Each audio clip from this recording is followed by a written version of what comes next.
Welcome back to Joe Stunner Boxing.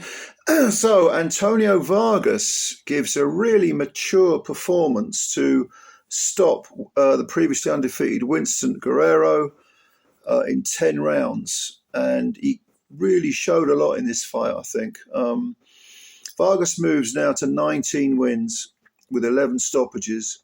He has a defeat on his record, which is a first round stoppage, which was back in 2019. He just got ambushed and blown away, as can happen with a young fighter.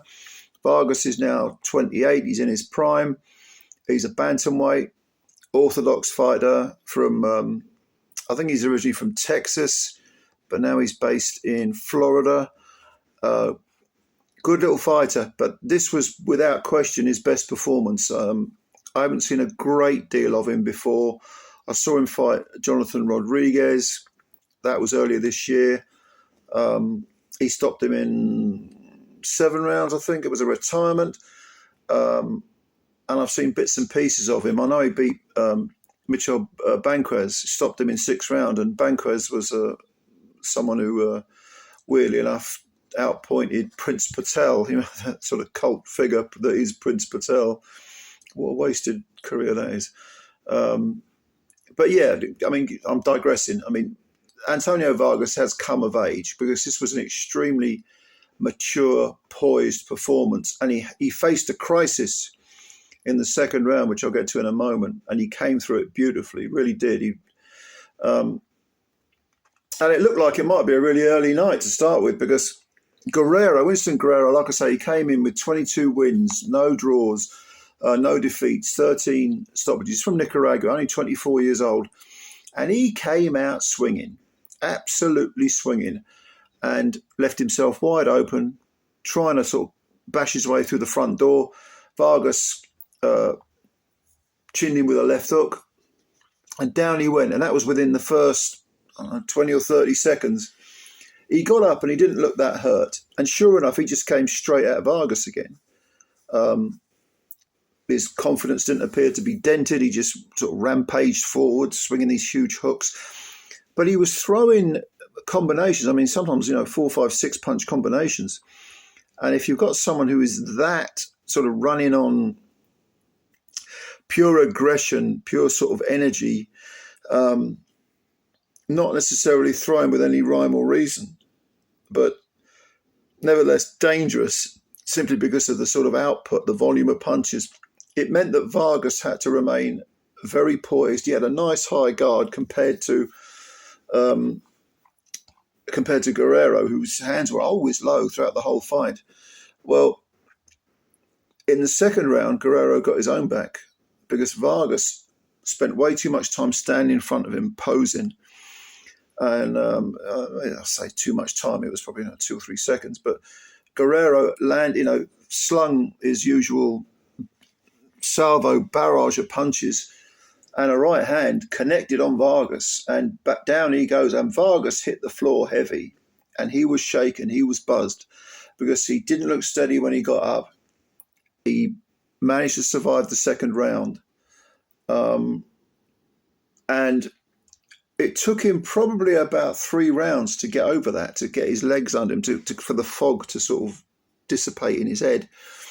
Because Guerrero, again, not a tremendous amount of technique, but was really dangerous. You can see why he'd gone on that unbeaten run, 22-0.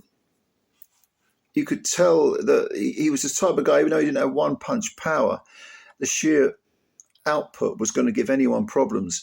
And you had to stay switched on for every second of every round. And to be honest, that's what Vargas did. And gradually, Vargas, the fog lifted, and Vargas was able to find his rhythm and was throwing some really nice combinations, precise, sharp, heavy-handed combinations, especially to the body. His body work was really good with Vargas. He was picking his body punches really well. He was switching to the head, but he was gradually chipping away, and he made up the deficit, because I think after about 5 rounds, I'd probably have had Guerrero ahead. But gradually he got back into it. And by the 7th round, once the sort of fog had gone on the 6th or 7th round.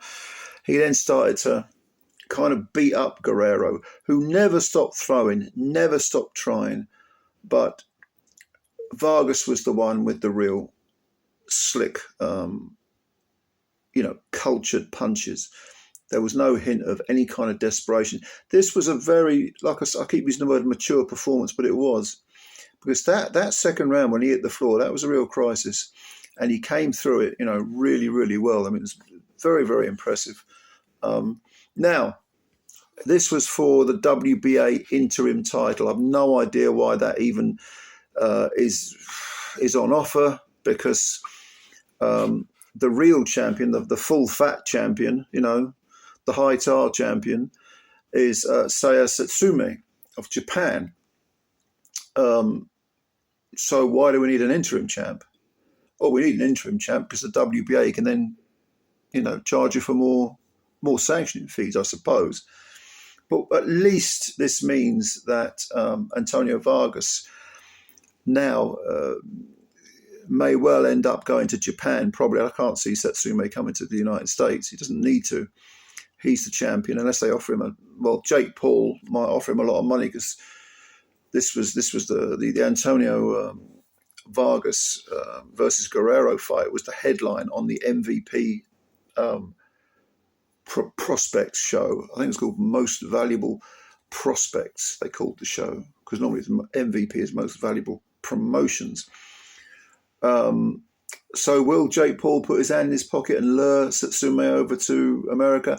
I doubt it. I think probably Antonio Vargas is going to have to go to Japan.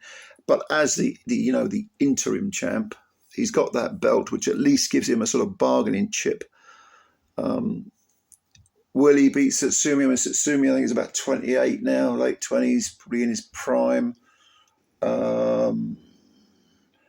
Undefeated, I think he's got 12 wins and 2 draws, if memory serves. I can't remember how many KOs. Probably about 6, 7, 8, I think. But yeah, I fancy Tsutsumi.